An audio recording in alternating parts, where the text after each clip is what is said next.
안녕하세요. 제가 작년하고 올해 좀 뭐랄까요? 특이한 경험들을 한 것을 먼저 좀 말씀을 드리기를 원합니다. 작년에 이제 남원에 있는 교회의 목사님인데 뭐 누구라면 알만한 분하고 식사를 같이 하게 됐습니다. 그래서 이제 교회 소개를 이제 하고 이렇게 했는데 그분이 이제 정확히 도대체 그 서문교회가 어떤 교회냐, 그러니까 이제 제가 우리는 그 교파 명칭을 사용하지 않지만 교회의 역사가들은 우리에게 형제당 교회다, 기독교 형제단이다고 얘기를 한다 하니까 그분이 깜짝 놀라시더라고요. 그러면서 아니 당신이 그러니까 그 기독교 형제단에 그 교회에서 섬기는 사람이냐 그러더라고요. 그래서 그렇다 이러니까 자기가 이제 미국에서 대학원을 다녔는데 대학원의 지도교수가 그 후안 카를로스라고 하는 교수님 계십니다. 이분이 예전에 제자입니까? 라는 책을 써가지고 많은 분들이 읽었어요. 저도 읽었거든요. 그래서 그분이 그 후안 카를로스 교수를 아냐 그러더라고요. 아니 내가 예전에 제자입니까? 라는 책을 그분의 책을 읽고 감동을 받은 적이 있다.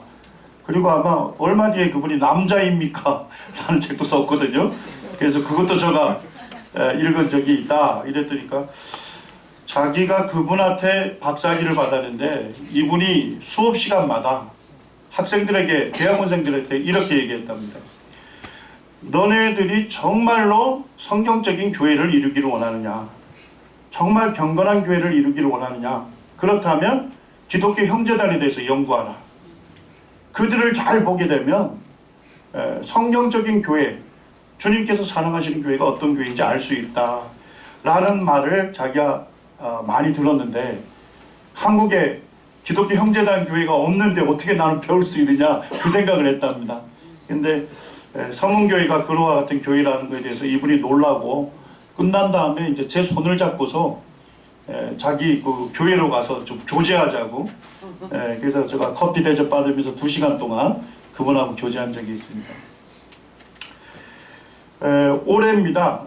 특별히 이제 우리 정인택 형제님이 그 나침반사에서 형제들의 모임 교회사, 우리 사실 19세기 형제님들은 초대교회의 신앙을 계승하기 위해서 시작이 됐죠.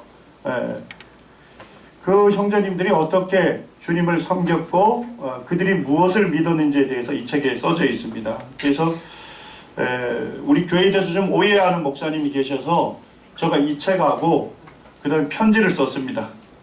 그렇게 해서 보내드렸어요. 올해입니다. 올해.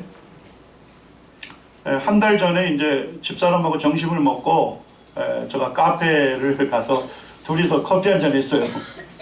분위기 좋게. 근데 그때 이제 그 목사님이 들어오시더라고요. 그리고 그분도 이제 저를 보더만 어디서 본 사람인데 이렇게 고개를 이렇게 하시고 저도 보니까 뭐 남원에 있는 교회이기 때문에 제가 실명은 거론하지 않겠습니다. 알만하면 다 알만한 분인데 그래서 이제 제가 먼저 찾아가서 명함을 건네고 인사를 드렸습니다. 근데 연세가 저보다 많으신데 그분이 그 자리에서 일어서시더라고요. 그러면서 저에게 하시는 말씀이 내가 무식해서 서문교회에 대해서 오해한 것에 대해 용서해달라. 이걸 2번을 반복해서 저에게 얘기를 하시더라고요. 그래서 이제 제가 보내준 그 책을 다 처음부터 끝까지 읽으면서 이 서문교회가 참 경건한 교회고 복음적인 교회라는 것을 자기가 알게 됐는데 그동안 오해해서 참 달리 말한 것에 대해서 용서를 구한다 이렇게 했습니다. 그리고 이제 저는 그분하고 이제 헤어졌는데 우리 김아령 형제님 다니는 그 학교에 국어 선생님이 그 교회를 다닌대요. 그래서 김아령 형제님에게 와서 요번 주 그 목사님이 주일날 설교 제목을 동굴 안에 갇히지 말자 하는 주제로 하면서 저쪽 서문 로타리에 있는 서문교회는 우리가 그동안 내가 오해해서 잘못 얘기했는데 그 교회는 참으로 경건한 교회고 복음적인 교회다. 이렇게 얘기를 해 주셨다는 겁니다.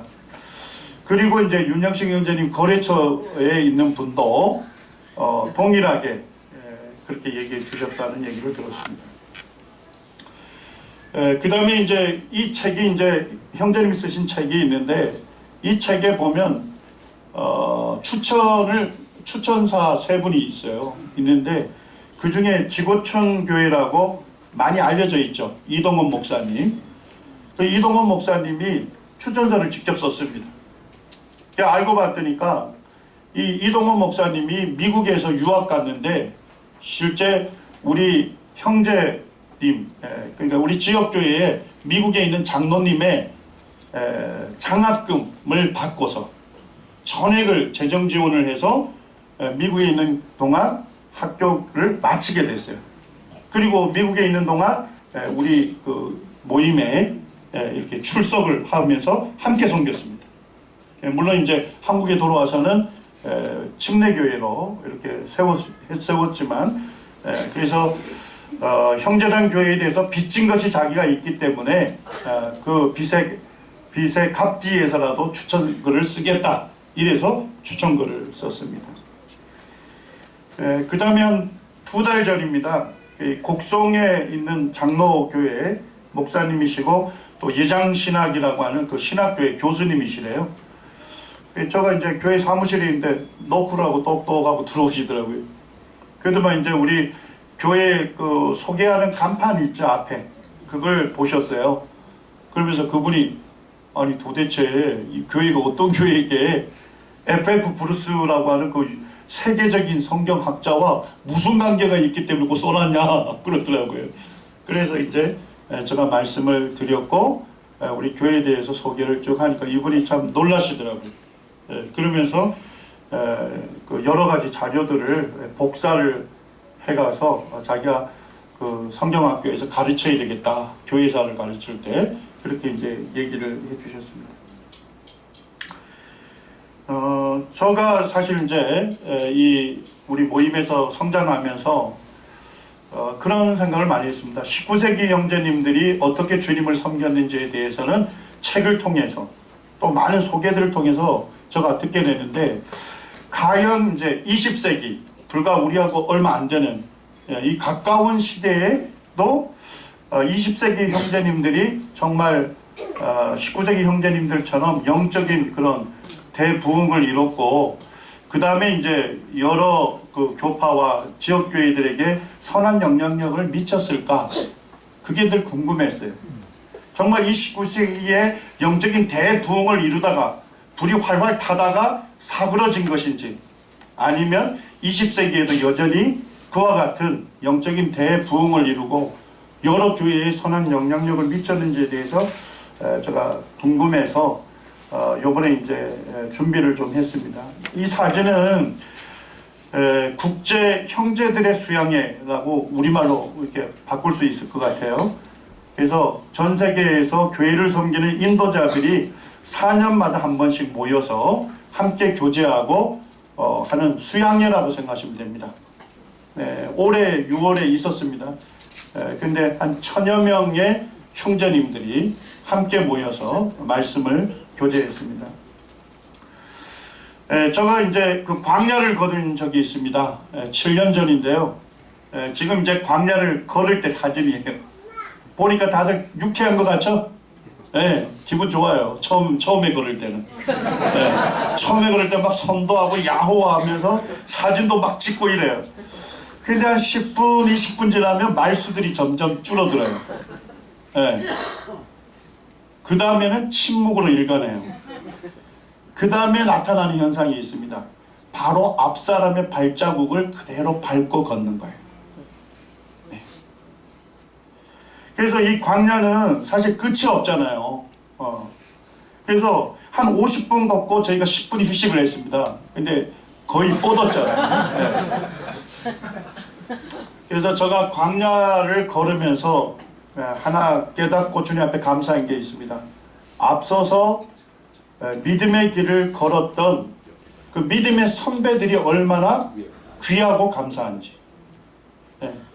저보다 먼저 예수 그리스도를 믿고 주님 말씀을 따라서 주님을 섬겨왔던 그 선배님들, 그 선배님들에 대한 감사가 있었습니다. 어차피 저는 뒤에서 따라가는 사람이기 때문에 결국 형제님들의 믿음의 터 위에서 저는 주님을 섬겨가게 되어 있는 것이죠. 이 시간에는 그 20세기 형제님들이 어떻게 주님을 섬겼고 여러 교회들에게 어떤 선한 영향력을 미쳤는지 좀 살펴보기를 원합니다. 히브리서 13장 7절 8절 우리 같이 한번 읽겠습니다. 시작. 하나님의 말씀을 너희에게 일러주고 너희를 인도하던 자들을 생각하며 그들의 행실의 결말을 주의하여 보고 그들의 믿음을 본받으라. 예수 그리스도는 어제나 오늘이나 영원토록 동일하시니라. 하나님의 말씀을 우리에게 일러 주었던, 가르쳐 주었던 인도자들이 있으시죠. 근데 성경은 그들의 행실의 결말을 주의하여 보라 이렇게 되어 있습니다. 그래서 다른 성경 번역본에 보니까 그들이 어떻게 살다가 죽음을 맞이했는지 그들을 잘 살펴보고 그들의 믿음을 본받으라 이렇게 되어 있습니다. 그렇게 하신 이유가 있어요. 8절에 보니까 예수 그리스도는 어제나 언제도요? 오늘이나 영원토록 동일하시다. 오직 주님의 말씀을 따라서 주님을 섬겼던 이 하늘의 영광만을 바라보고 주님과 복음을 위해서 섬겼던 믿음의 선배들에게 역사하셨던 그 주님께서 선배들의 믿음을 본받는 오늘날 우리에게도 뭐 해주시겠다 약속하시죠? 동일하게 역사해 주시겠다고 약속하시는 거예요. 그러니까 20세기 형제님들의 그 역사와 삶에 대해서 우리가 잘 살펴보고 그들의 믿음을 본받게 된다면 21세기를 살아가는 오늘날 우리에게도 주님께서는 동일하게 역사해 주실 것입니다. 19세기에 이와 같은 이제 초대 교회의 신앙을 계승하자 하는 모토로 시작된 형제운동이 있습니다. 역사적으로는 1827년에 아일랜드 더블린에서 그로브스라는 형제님이 세 가지 제안을 했습니다. 첫째는 그리스도인들은 함께 떡을 뗄 자유가 있다. 모든 거듭난 그리스도인들은 함께 우리가 다 주님 안에서 형제 자매이기 때문에 주님의 몸을 뜻하는 떡과 또 주의 잔을 뜻하는 이 잔에 우리가 다 함께 뗄 자유가 있다. 이렇게 첫 번째 얘기하면서 그리스도인이라면 교파와 교단을 넘어서 함께 연합되어야 한다. 이렇게 원리를 제안했습니다. 그리고 모든 신자는 주 안에서 뭐라고요? 사역자라는 것입니다. 우리가 예수 그리스도 믿을 때 우리 안에 성령님이 오셨죠. 그리고 우리는 성령의 은사를 받았습니다. 그렇기 때문에 모든 성도들이 다 뭐예요? 사역자인 것입니다.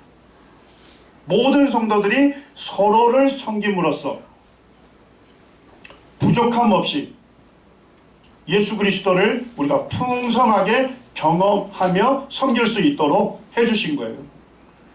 오늘날은 뭡니까? 성직자가 있고 그 다음에 평범한 신도, 평신도가 나뉘어져 있죠. 이건 성경적인 개념이 아닌 것입니다. 그래서 형제님들이 이 성경을 면밀하게 읽다가 우리 모두가 다 믿는 자 안에 성령이 계시고 또 성령의 은사를 받았기 때문에 모두가 다 사역자고 모두가 다 섬기는 자들이다. 이렇게 분별을 하면서 이와 같은 운동이 시작이 됐습니다. 형제님들은 서로 형제다 이렇게 부르고 또는 우리가 주님의 제자다 또는 그리스도인이라고 불렀을 뿐입니다. 근데 교회 역사가들은 뭐죠? 뭔가는 그들에 대해서 이름을 불러줘야 돼요. 그래서 그들이 뭐라 부른 거예요? 기독교 형제단이다. 또 어떤 책에서는 플리머스 형제단이다 되어 있습니다. 이 플리머스는 영국에 있는 지역입니다. 이 플리머스 지역에 있는 그 교회에서 이와 같은 그 성도들의 모임이 되게 활성화되어 있었기 때문에 플리머스 형제단이라고 부르게 됐습니다. 그 다음에 또 어떤 책에서는 형제단 교회다 이렇게 호칭을 하고 있는 겁니다. 19세기 형제님들에 대해서 자세하게 살펴보지는 않겠습니다만 대표적으로 보면 조지 밀러 형제님이 계셨죠. 조지 밀러. 그 형제님은 고아들을 주님의 말씀으로 그들을 길렀습니다. 이 조지 밀러 형제님이 기도 응답을 5만 번을 받았답니다. 형제님은 기도한 것을 다 노트했고 주님께서 이 기도를 응답해 주셨을 때는 응답이라고 거기다 기록을 했는데 형제님이 주님 부르심 받은 이후에 살펴봤더니까 5만 번의 기도에 응답을 받았던 기도의 사람이었습니다. 이 형제님이 자신의 일기에 이렇게 기록하고 있습니다. 나에게는 내가 죽은 날이 있었다. 그날은 바로 조지 물러가 자신의 의견, 자신의 선호, 자신의 취향, 자신의 의지에 대해 죽은 날이다. 세상과 세상의 인정 혹은 비난에 대해서 죽은 날이다. 나는 심지어 나의 형제들 혹은 친구들의 인정과 비난에 대해서도 죽었다. 그때로부터 나는 오직 하나님께 인정받는 일꾼으로만 드러나도록 힘썼다. 형제님들은 그리스도와 함께 죽고 그리스도와 함께 사는, 그리스도와 연합됐다는 이 놀라운 원리를 알았을 뿐만 아니라 실제 생활 가운데 그렇게 살아갔다는 것입니다. 오늘날 많은 사람들은 교회에서조차도 사람의 주목을 받고 사람의 인정에 목말라 하고 있죠. 그렇지만은 조지 물러 형제님은 오로지 자신을 구원하신 구주와 주님이신 그분께만 주목을 받고 그분께만 인정받기 원하는 삶을 살았던 것입니다. 로버트 체프만이라는 형제님이 있습니다. 어떤 분이 이 형제님이 사는 곳에 편지를 보냈는데 편지 봉투에다가 사랑의 사도라고 썼답니다. 받는 사람 사랑의 사도. 그런데 이 편지가 누구에게 전달됐대요? 로버트 체프만 형제님에게 전달된 겁니다. 그러니까 이 형제님이 예수 그리스도를 믿은 다음에 이 형제님은 아주 대단히 성공한 법률가였습니다. 자기 집에 있는 카펫을 거두면서 그곳에 언제든지 사람들이 자기 집에 와서 사랑의 교제를 할 수 있도록 하셨고 나중에는 그 거대한 저택을 팔고 가난한 빈민들과 함께 살면서 그들을 섬기고 그들에게 복음을 전하며 교회를 섬겼던 이 사랑의 사도 로버트 체프만 형제님이 있었는데 그분은 이렇게 자기 인생의 목표를 늘 얘기했답니다. 예수 그리스도를 전파하는 사람은 많습니다. 그러나 예수 그리스도를 살아나는 사람은 많지 않습니다. 내 생애의 큰 목표는 예수 그리스도처럼 사는 것입니다. 오늘날 예수 그리스도를 전하는 사람은 많죠. 그렇지만 예수 그리스도를 본받고 예수 그리스도처럼 경건한 삶을 사는 사람은 매우 소수다는 것입니다. 이것은 로버트 체프만의 인생의 목표일 뿐만 아니라 우리 거듭난 성도들이라면 모두가 다 가져야 할 목표입니다. 구원받은 그 하나에 대해서만 감사하면 안 되는 것입니다. 나를 구원하신 목적, 나를 주님께로 불러주신 목적은 바로 예수 그리스도를 닮아가는 것입니다. 예수 그리스도, 그분의 삶을, 그분의 인격을 닮아가는 것이 우리 구원받은 모든 성도의 인생의 목표인 것입니다. 존 넬스 다비라고 하는 성경학자가 있습니다. 이분은 세대주의 성경 해석을 체계를 확립했던 형제님인데 형제님은 이렇게 고백했습니다. 아무것도 소유하지 않고 아무것도 되지 않고 아무것도 보지 않고 오직 영광 중에 살아계신 주님만을 보며 주님께서 이 땅을 향해 관심 갖는 것만을 관심 갖는 기쁨이라. 오로지 영광 중에 살아계신 주님만을 보기를 원했습니다. 그리고 주님께서 이 땅에 관심 갖고 있는 그것만을 형제님은 관심을 갖기를 원했습니다. 이렇게 19세기에 정말 주님 앞에 드려졌던 경건한 형제님들에 의해서 이 운동이 시작이 됐지 않습니까? 그리고 이 형제님들의 삶에 대한 책들이 많이 번역되어 있습니다. 우리 북카페에 다 있는데 읽혀지지 않는 것이 참으로 슬프고 마음 아프고 어떤 데는 참 우리말로 표현하면 거시기한데 우리 성도님들이 앞서서 섬겼던 믿음의 선배들의 그 삶을 읽으시는 것은 유익합니다. 아까 히브리서 13장 말씀처럼 그들이 어떻게 살다가 죽음에 이르게 됐는지 그들을 자세하게 살펴보면서 그들의 믿음을 본받으라고, 그들의 믿음을 본받고 그렇게 섬기면 주님께서도 그들에게 역사하셨던 것처럼 오늘날 우리에게도 역사하시겠다, 이렇게 주님께서 약속하시는 것입니다. 전도출판사에서 나온 형제 중에 인도자들이 있습니다. 제가 언급한 분은 세 분이지만 거기에 보면 수많은 형제님들의 아름다운 삶에 대해서 거기 간증이 되어 있습니다. 사랑의 사도 로버트 체프만의 일대기도 나와 있고요. 또 플리머스 형제단의 이야기, 그 이외에도 많은 책들이 나와 있습니다. 우리 성도님들이 읽어보시기 바랍니다. 이제부터 20세기 형제단에 대한 평가를 좀 살펴보기를 원합니다. 제가 지금 이제 다루는 내용들은 우리 교회 자체에서 쓰여진 책들이 아니고 대부분 교회 역사가들에 의해서 쓰여진 책에 있는 내용들을 소개하기 원합니다. 2014년에 그 복음주의 세계 악산이라는 책이 나왔습니다. 이 책은 브라이언 스탠이라고 하는 교회 역사가입니다. 이분이 교회 역사가인데 복음이 어떻게 전 세계에 확산이 되느냐, 그것을 역사적으로 기록하고 평가한 겁니다. 거기에 보면 한 챕터가 우리 형제단에 대해서 소개를 하고 있습니다. 그러면서 이런 얘기를 합니다. 아마 다들 놀랍게도 1960년대, 1970년대에 보수적인 복음주의가 얻은 성경에 대한 새로운 지적인 확신은 한때 그 특징이 전적으로 근본주의적인 것으로 간주된 한 집단 덕에 얻을 수 있었다. 즉 기독교 형제단의 진 빛이 어마어마하다는 것이다. 뭔 얘기입니까?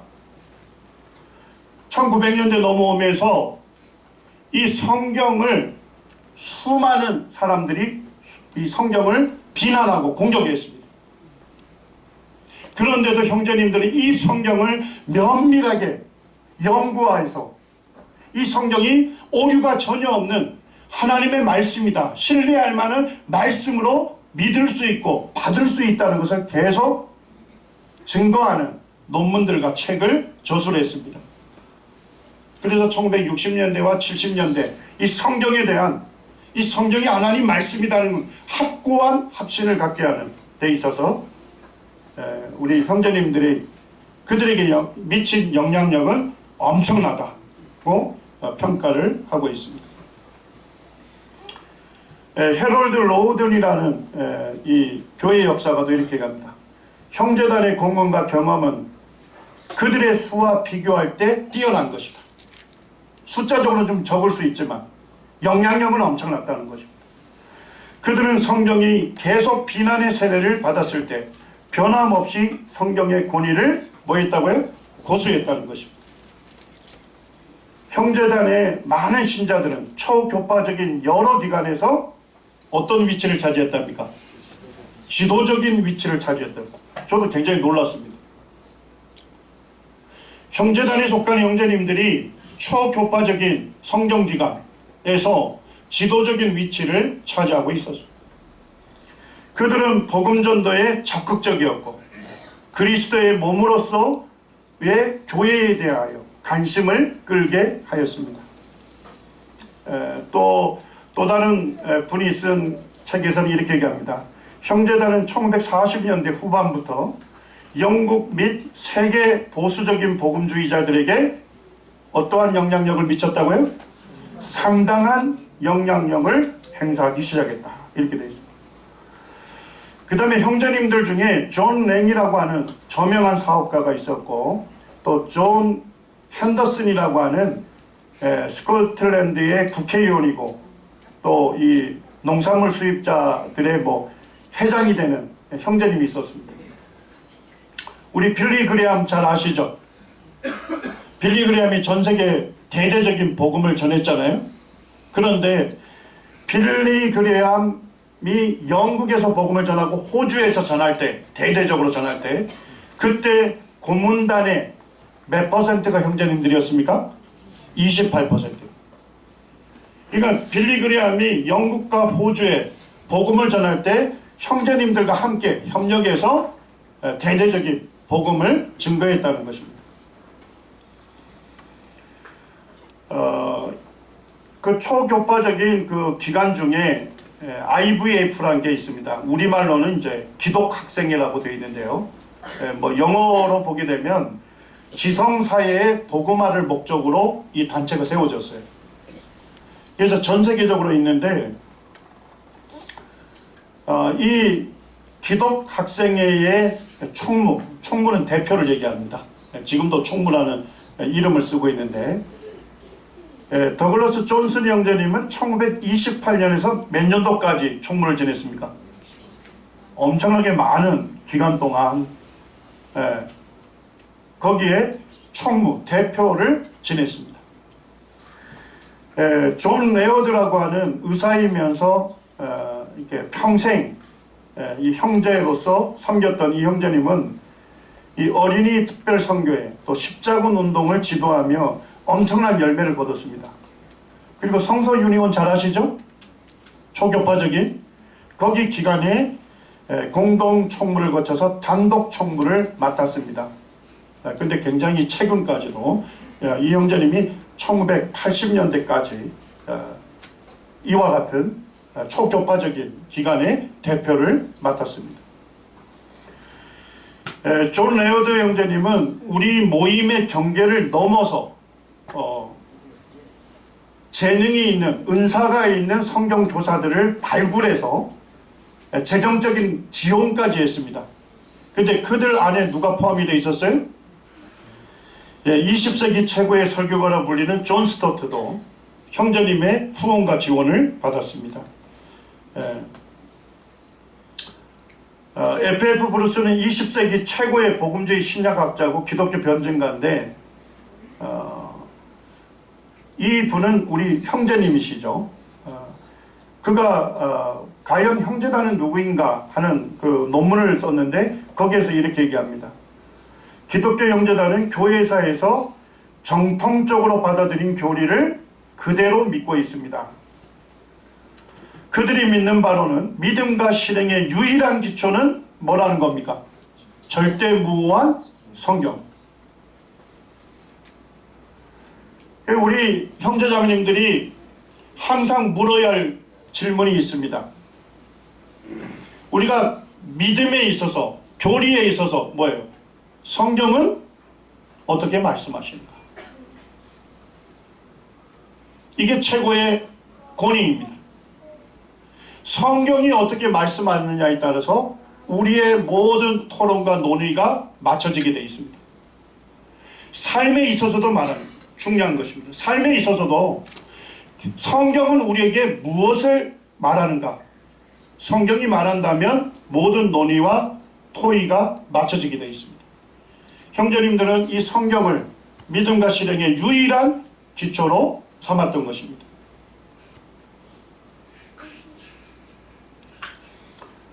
세계적인 복음전도자인 빌리 그레함을 잘 아시죠?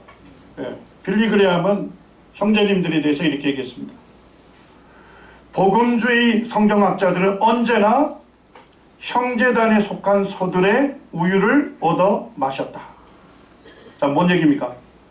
이 복음주의적인 성경학자들은 형제님들이 쓴 책들이 있죠. 거기에 엄청난 영향을 받았다. 이렇게 빌리 그레이엄이 얘기하고 있습니다. 그리피스 토마스라고 하는 달라스 성경학교를 공동으로 창설했던 분은 이렇게 얘기합니다.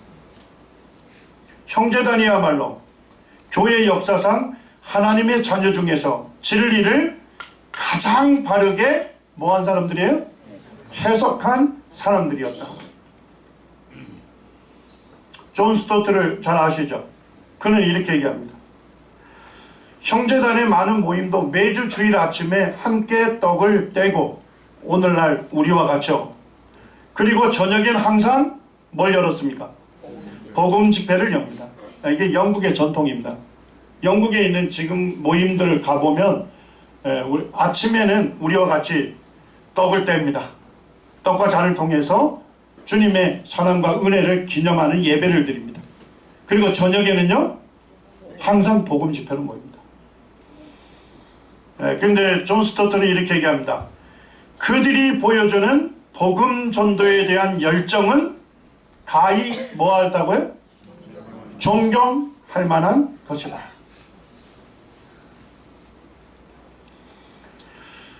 오늘날 이제 그 근본주의라는 게 있습니다. 근본주의. 이 근본주의라는 것은 뭐냐면 성경 전체를 절대적이고 무오하고 권위 있는 하나님의 말씀으로 믿고 옹호하며 거룩의 교리와 실천에 확고히 선 사람들을 근본주의자다 이런 말을 씁니다. 근데 제가 이 근본주의의 역사라는 책을 읽으면서 놀라운 것은 뭐냐면 이 근본주의가 태동하는 데 있어서 영향을 미친 두 명의 지도자가 있는데 그 중에 한 사람이 형제님입니다. 이 조지 리디엠이라고 하는 형제님입니다. 이 형제님은 1861년에 이 잉글랜드에서 아일랜드에서 예수 그리스도를 자신의 주님으로 영접했습니다. 그리고 그곳에는 이 성경을 가르칠 만한 많은 성경 교사들이 없었습니다. 그런데 이 형제님들이 어떻게 했느냐, 선생들을 모실 기회가 없는지라 필자를 포함한 수단 핵심자들이 매주 뭘 개설했습니까? 성경 연구 집회를 개설하게 되었습니다.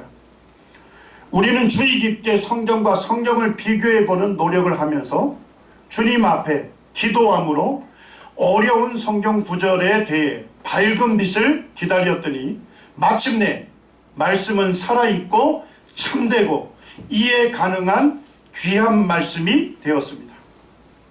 그리고 형제님들 중에 그리스어를 읽을 수 있는 분들이 있다면 그 형제님들이 성경 구절의 단어가 무엇을 의미하는지를 그 공중 앞에서 설명해 준 것입니다. 교훈을 받으려 말씀 앞에 나아가 우리는 열심히 주님의 진리를 탐구했습니다. 성경은 문자적으로도 또 마음의 필요와 갈망에 대한 적응 면에서도 매우 귀중한 것이 되었습니다. 우리 형제님들이 19세기 전통이 있었어요. 그게 뭐였을까요? 성경 읽기 모임이었습니다. 동일한 본문을 정해놓는 거예요. 그리고 함께 그 말씀을 읽습니다. 그리고 각자 주님께서 자신에게 주신 그 교훈을 형제님들 중에서 나누는 것입니다. 그리고 분별에 있어서 일치하지 못하면 어떻게 해요? 함께 기도합니다.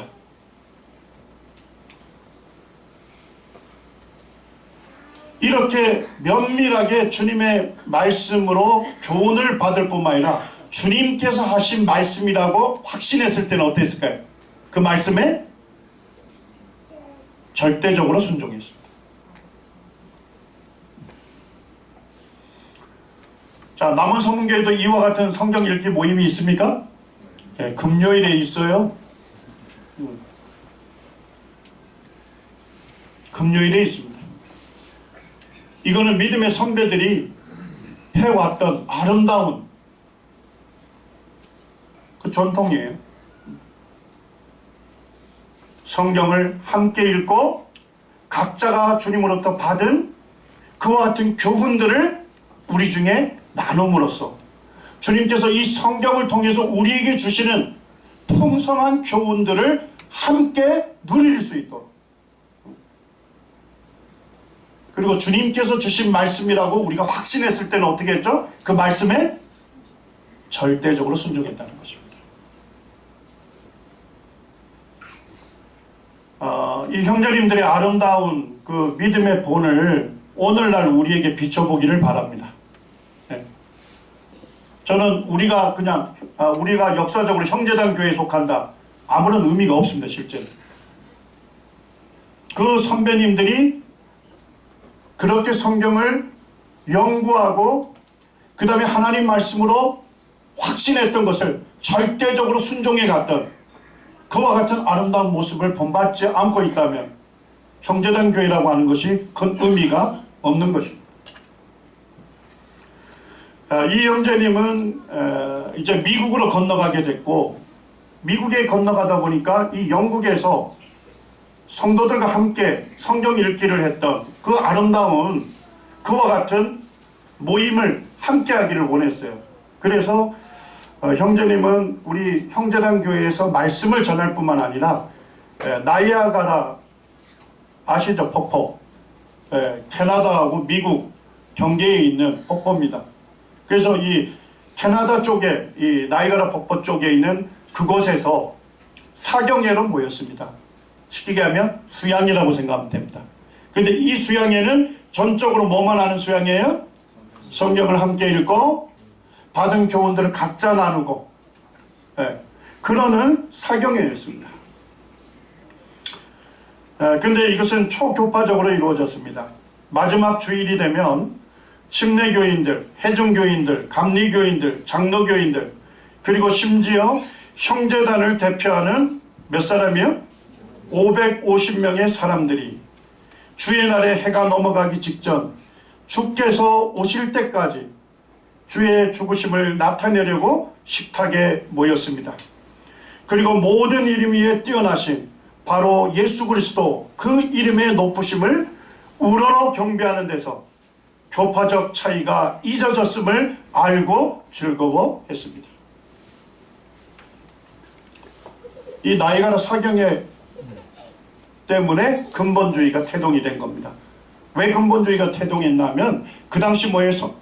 성경이 수많은 비판과 공격을 받고 있는 시대였기 때문에 형제님들은 이 나이아가라 사경을 통해서 계속적으로 이 성경이 오류가 없는 권위 있는 하나님의 말씀이라는 것을 그들은 교제하고 연구해서 그것을 전했던 것입니다.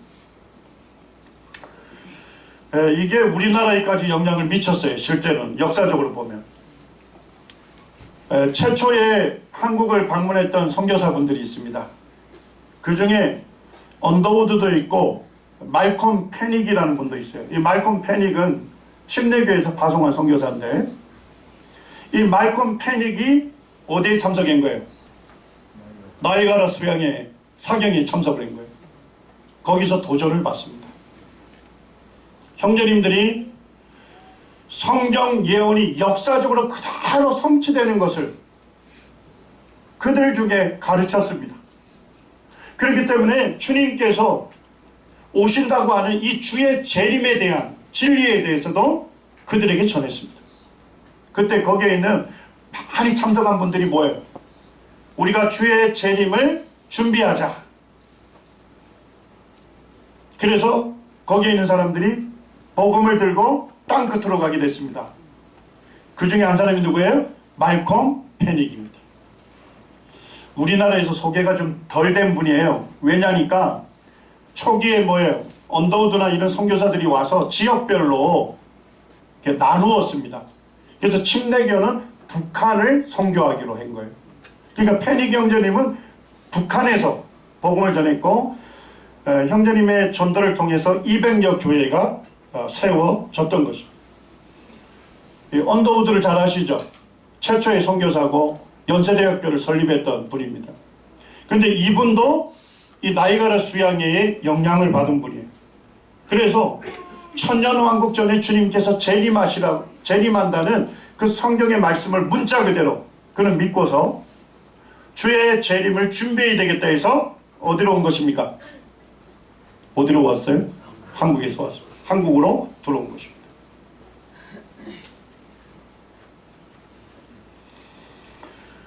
제가 내년에 2월에 지금 영국을 방문하려고 합니다. 그래서 지금 이제 한 15일을 방문하기 때문에 어느 집교에서 이제 예배를 드릴까 해서 지금 그 홈페이지를 좀 조사를 했어요.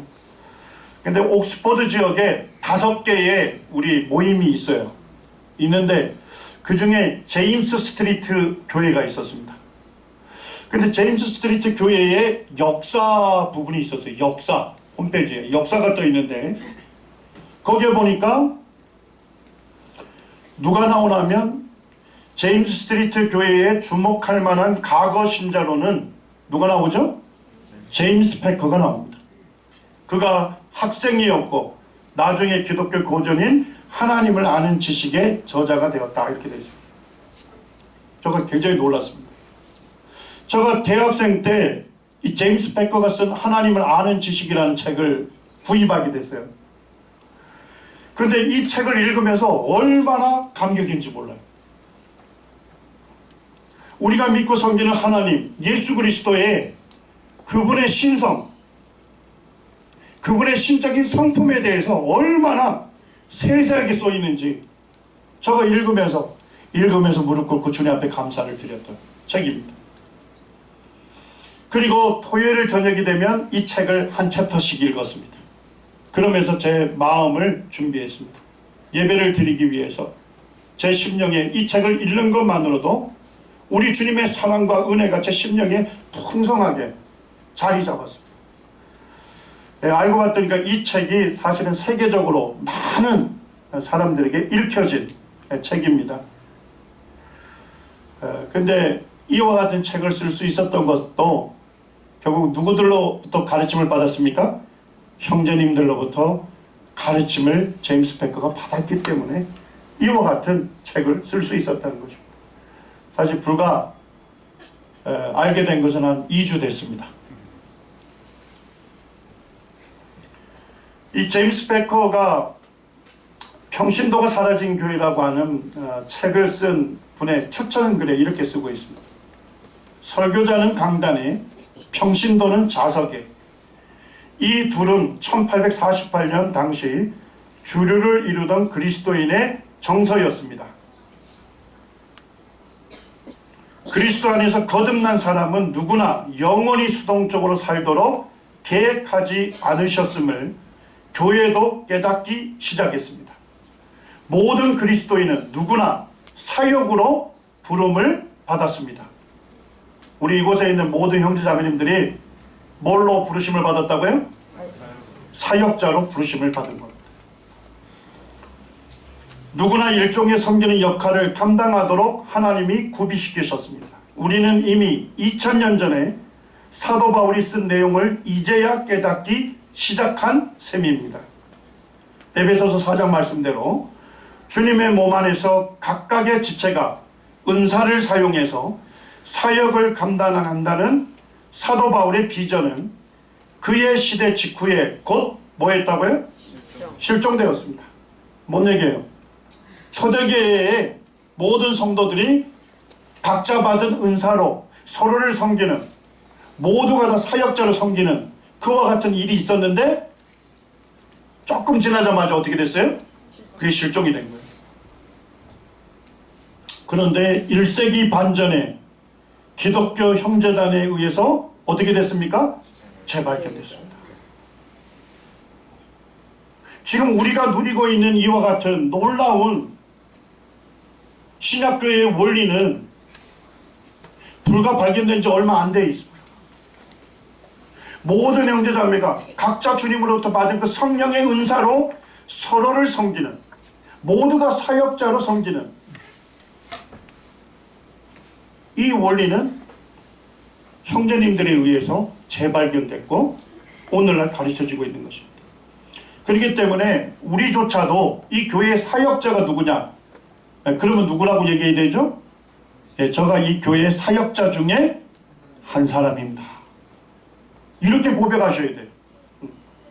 모두가 다 사역자로 섬기고 있는 것입니다. 제임스 패커가 2000년에 우리나라 방문했습니다. 이 두란노에서 나오는 빛과 소금지가 있어요. 잡지, 기독교 잡지인데 거기에서 인터뷰를 했습니다. 그 인터뷰가 뭐냐면 현재의 복음주의에 대해서 평가해달라는 인터뷰였습니다. 금세기 최고의 복음주의 신학자라고 불리는 제임스 패커는 다음과 같이 얘기했습니다. 교단의 측면에서 살펴보면 어떤 수십 개의 교단의 경우에는 그 안에 복음주의자들이 있습니다. 뭔지 이해되셨어요? 어떤 교단이나 교회에 소수의 복음을 믿는 사람들이 있다는 것입니다. 자, 그리고 또 다른 교단은 전체가 다 뭐라고요? 복음주의자입니다. 예를 들어 기독교 형제단 교회가 그렇습니다. 그들은 항상 뭐였다고요? 복음주의였습니다.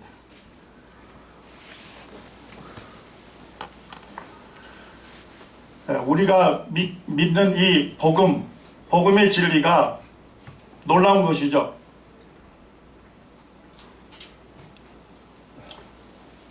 그리고 이 캐나다에 리젠트 칼리지라는 학교가 있습니다. 여기는 그 복음적인 그 성경 학교라고 생각하시면 돼요. 성경대학인데 결국 이것도 우리 형제님들에 의해서 세워져 있습니다. 그래서 오늘날 우리 기독교 출판사에서 경건한 책들이 많이 출판이 되는데 그분들 중에 이력을 잘 보시면 리젠트 칼리지를 졸업하고 또 그곳에서 교수로 있는 분들이 책이 많이 지금 나오고 있습니다.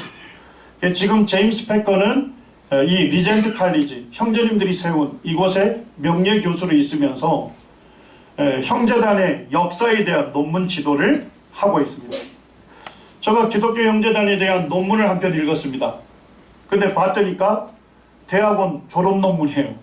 근데 그 앞에 보니까 지도교수가 제임스 패커입니다.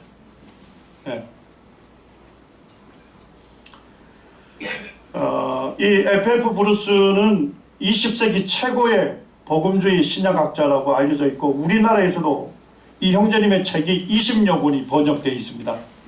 20여 권이. 이 형제님은 형제단 교회에서 목회하는 부모 밑에서 태어나서 1990년 사망할 때까지 개방적 형제단과 평생 친밀하게 교제했습니다. 이 형제님의 이력이 매우 독특합니다. 이분은 신학을 전공하지 않았습니다. 이분의 전공은 헬라어 전공이었습니다. 자, 신약 성경이 뭘로 기록되어 있죠? 헬라어로 기록되어 있어요. 그래서 형제님은 자기가 이 전공한 이 헬라어를 통해서 성경의 진리를 잘 가르친 것입니다. 그리고 이 성경 말씀이 정말 신뢰할 만한 말씀이라는 것을 많은 논문들과 책을 썼어요. 그래서 나중에는 그 명예신학 박사 학위를 받은 거예요. 실제 신학을 전공한 분이 아닙니다. 그리고 이 형제님은 영국 왕립학술원의 특별회원으로 추대되었고 구약연구협회의 회장을 지냈고 신약연구협회의 회장도 역임했던 분입니다. 이 형제님 책이 우리나라에 지금 굉장히 많이 번역되어 있습니다. 그것 중에 요 얇은 책이 있어요. 신약성경은 신뢰할 만한가? 굉장히 얇은 책이에요. 근데 이 책이 1943년에 써졌습니다. 근데 우리나라에서 2016년에 다시 재발간된 거예요. 원래 생명의 말씀사에서 발간했는데 좋은 씨앗이라는 데서 또 발간한 거예요. 지금 몇 년간 읽혀지고 있습니까? 80년간 읽혀지고 있는 책입니다. 이 책이 복음주의를 형성한 상위 50권의 책 중에 하나로 선정이 된 거예요. 네. 제가 지금도 읽으면서 놀라운 것은 뭐냐면 80년 전에 쓴 책인데 오늘날에도 충분하게 신뢰할 만한 증거들을 통해서 이 성경 말씀이 얼마나 믿을 만한 말씀인지 그거를 세세하게 논증해 주고 있어요. 우리 젊은 형제님들이 자매님들이 이런 책을 읽어야 합니다. 이 신앙의 유산이에요. 형제님들의 DNA를 우리가 물려받았고 형제님들의 피가 우리 속에 흐르고 있는 겁니다. 그런데 너무 우리는 그 형제님들의 신앙 유산을 소홀히 여기는 감이 있는 것입니다. 지금 우리나라에 수많은 이 형제님의 책이 최근까지도 계속 번역되고 있습니다. 그리고 이 형제님은 성경은 그 자체로 참되고 충분한 인도자로서 절대적으로 신뢰할 만하다 하는 것을 공개적으로 변호를 했고요. 성경이 진리를 진지하게 탐구하는 영혼을 결코 잘못된 길로 인도하지 않는다는 확신을 갖고서 성경을 연구했습니다. 이 복음주의 세계학설에서 이렇게 얘기합니다. 세계 전역에 일어난 보수 성서학의 부흥은 구약보다는 신약에 더 두드러졌습니다. 그러면서 FF 브루스 형제님을 얘기하고 있죠. 구약학에서는 세계적인 명성을 얻은 이들이 거의 없습니다. 하지만 세계적인 명성을 얻은 분들이 있습니다. 그분들이 누굽니까? 가장 주목할 만한 예는 또다시 잉글랜드에 있는 형제단에 속한 누구의 두 사람이었습니다. 도널드 와이즈만이라는 교수, 휴 윌리엄스라는 교수는 다 형제님들이었습니다. 이 구약 성경이 수많은 공격과 비난을 받을 때에도 이 형제님들은 면밀하게 성경을 연구하고 논문을 쓰고 책을 써서 전 세계적인 성경학자들에게 지대한 영향을 미쳤던 것입니다. 마지막으로 이 짐 엘리엇을 소개하기 원합니다. 형제님들은 이 선교, 복음 전도에 열정을 가졌습니다. 이 에콰도르에 아우카 부족이 있었습니다. 그들은 식인 문화를 갖고 있었어요. 사람을 먹는. 그때 30대 초반에 5명의 젊은 선교사들이 이 아우카 부족에게 복음을 전하기 위해서 그리로 갔습니다. 이제 막 결혼을 하고 이제 아이들이 아장아장 걷는 그런 30대 초반의 형제님들이었습니다. 5명 중에 3명이 형제님이었습니다. 이들은 경비행기를 타고 아우카 부족이 있는 마을로 그 강에 착륙을 했습니다. 그런데 아우카 부족 사람들이 나타나서 창으로 어떻게 했습니까? 형제님들 찔렀습니다. 근데 형제님들 주머니에 뭐가 있었냐? 꼰총이 있었습니다. 자기들을 보호할 수 있는 꼰총이 있었는데도 불구하고 자기들에게 창을 던지는 그 사람들에게 총을 겨누지 아니하고 그들의 생명을 살리러 왔기 때문에 창에 찔림 당해서 5명이 순교를 당했습니다. 이 놀라운 이야기가 전 세계에 전해지면서 수많은 젊은 믿음의 사람들이 복음을 들고 전 세계에 복음을 전하는데 도화선이 됐던 것입니다. 형제님은 이렇게 고백하고 있습니다. 그의 일기에서 영원한 것을 얻기에 영원하지 않는 것을 버리는 자는 절대 뭐가 아니라고요? 바보가 아니다는 것입니다. 영원한 것을 얻기 위해서 영원하지 않는 돈이나 명예 이런 것들을 버리는 자는 절대 바보가 아니다는 것입니다. 형제님은 그의 일기에서 이렇게 주님 앞에 고백합니다. 하나님 저를 어서 아우카족에게 보내주소서. 아버지 제 생명을 취하소서. 주님의 뜻이라면 제 피를 취하소서. 주님의 삼키는 불로 제 피를 태우소서. 제 것이 아니기에 아끼지 않겠습니다. 주님 가지옵소서. 다 가지옵소서. 전적으로 자기 생명이 주님으로부터 왔고 자기의 구주이시고 주님이신 주인이신 예수님만이 오직 자기 삶의 주인이심을 고백하며 자기의 전삶을 드렸습니다. 그의 아내도 놀랍습니다. 남편을 순교시켰던 그 아우코 부족 사람들에게 남편이 순교한 지 2년 뒤에 자기 딸과 함께 그들에게 들어갑니다. 그리고 그들과 함께 살면서 그들에게 복음을 전했습니다. 그 후에 그 마을에는 몇 개의 교회가 세워졌습니까? 수백 개의 교회가 세워졌습니다.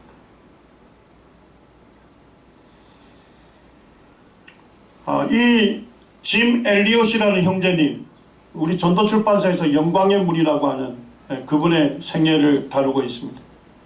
그 다음에 이 전능자의 그늘, 지금 제가 북카페에다 갖다 놨는데 이런 분이 거의 없는데 하여튼 이것은 짐 엘리엇의 아내인 자매님이 형제님의 삶을 기록한 것입니다. 읽어보시기 바랍니다. 우리의 마음이 뜨거워질 것입니다.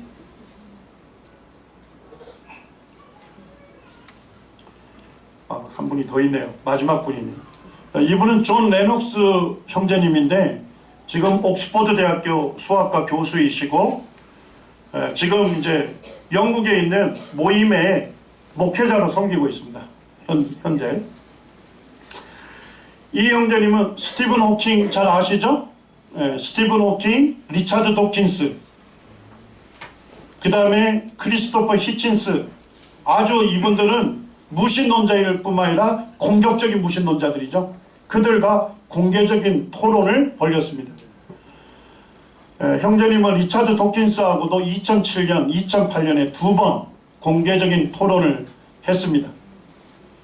이 형제님이 쓴 책의 대표적인 게 신을 죽이려는 사람들입니다.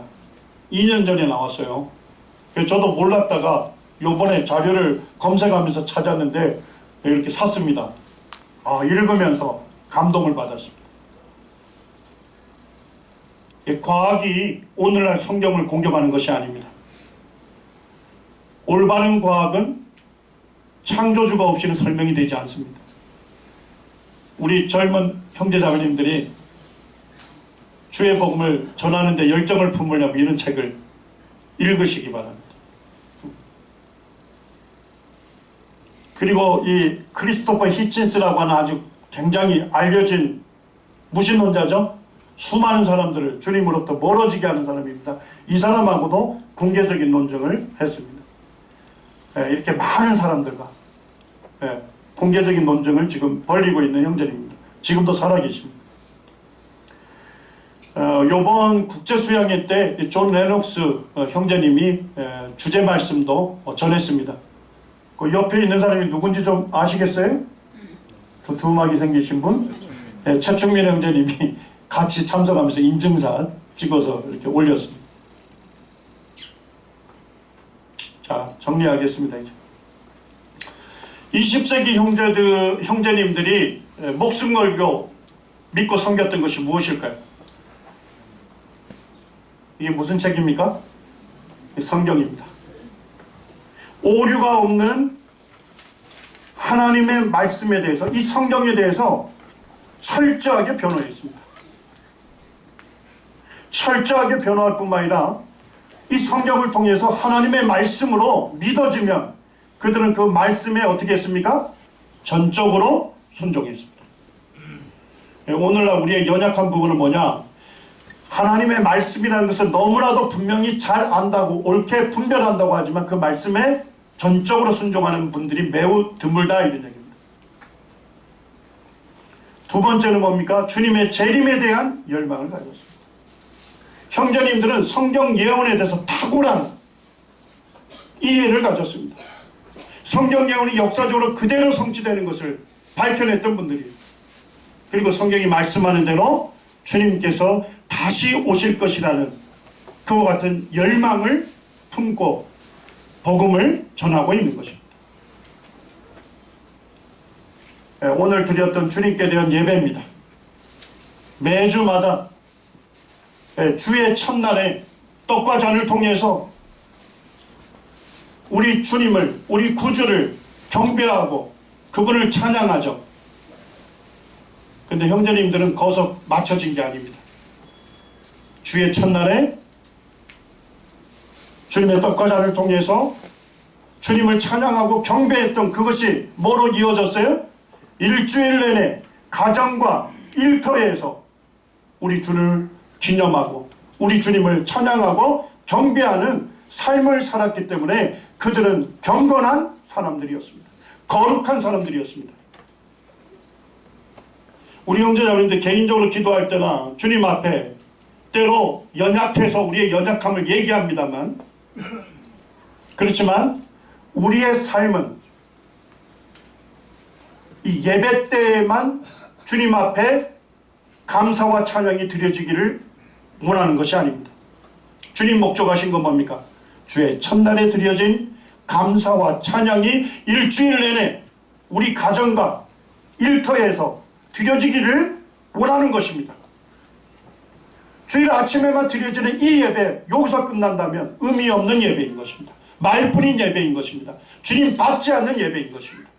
그렇지만 거기서부터 시작해서 일주일 내내 가정과 일터에서 우리 주님이 경배받으셔야 합니다. 우리 주님께서 우리의 주인이 되셔야 합니다.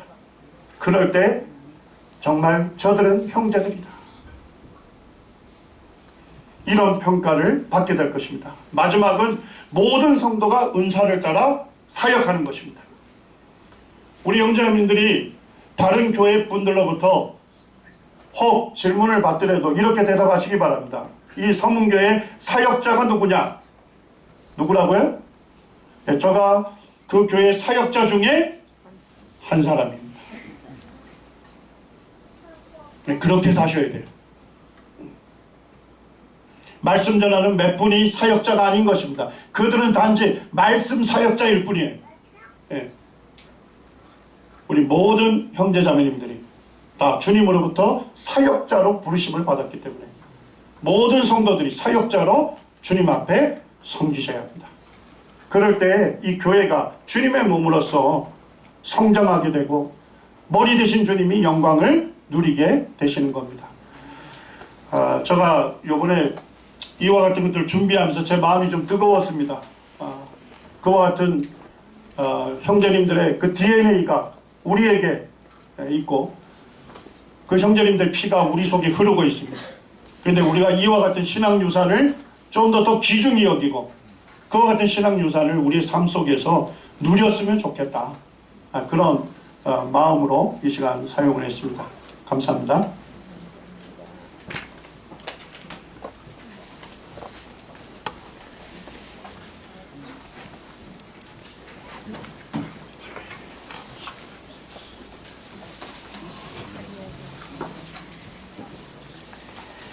예, 말씀에 감사를 드립니다. 말씀 드리면서